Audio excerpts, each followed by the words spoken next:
Welcome to everyday cooking. இன்றைக்கி நம்ம தட்டைப்பயிர் குழம்பு எப்படி செய்கிறதுன்னு பார்க்க போகிறோம்.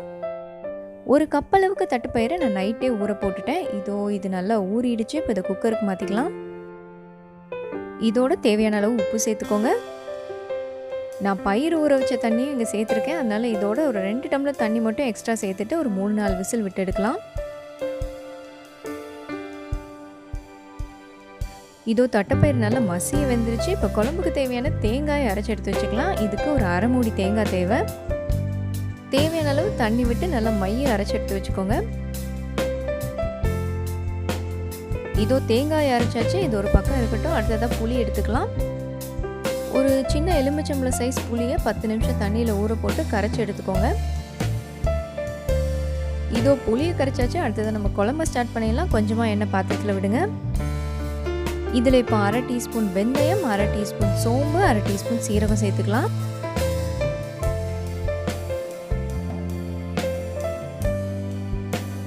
இது நல்லா வதங்கினதும் நறுக்குன ஒரு 1/2 பெரிய வெங்காயத்தை சேர்த்துருங்க.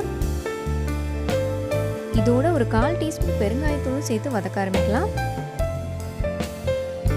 வெங்காயம் வதங்கினதும் 1 இல்லைன்னா 2 காஞ்ச மிளகாய் சேர்த்துக்கோங்க.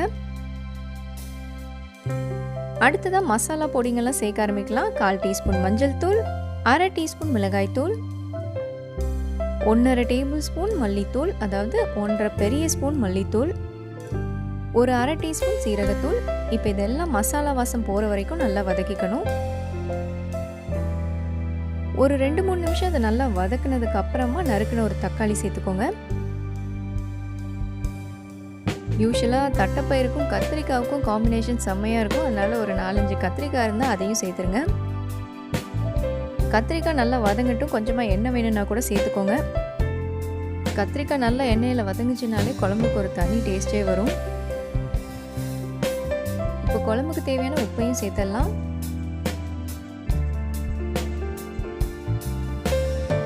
கத்திரிக்காய் கொஞ்சம் எண்ணெயிலே வந்தால் நல்லாயிருக்கும். அதனால் ஒரு 2 நிமிஷம் இதை மூடி போட்டு வேக விடலாம். கத்திரிக்காய் ஓரளவுக்கு வெந்ததும் அரைச்சி வச்சிருக்கிற தேங்காய் சேர்த்துருங்க.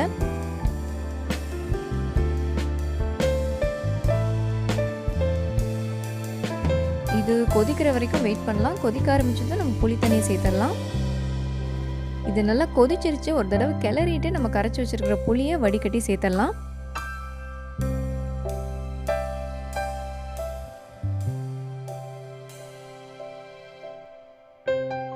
அடுத்ததாக வேக வச்சு வச்சிருக்கிற அந்த தட்டைப்பயிரை தண்ணியோட சேர்த்துருங்க. இப்போ குழம்பு ஒரு 5-10 நிமிஷம் மீடியம் ஃப்ளேமில் நல்லா கொதிக்கட்டும்.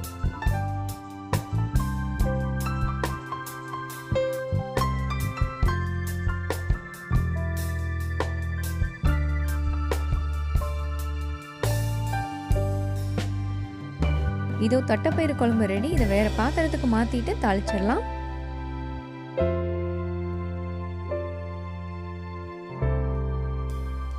தாளிப்புக்கு கொஞ்சமாக எண்ணெய் விட்டுக்கோங்க. இதில் 1/2 டீஸ்பூன் கடுகு, 1/2 டீஸ்பூன் உளுந்து ஆட் பண்ணுங்க.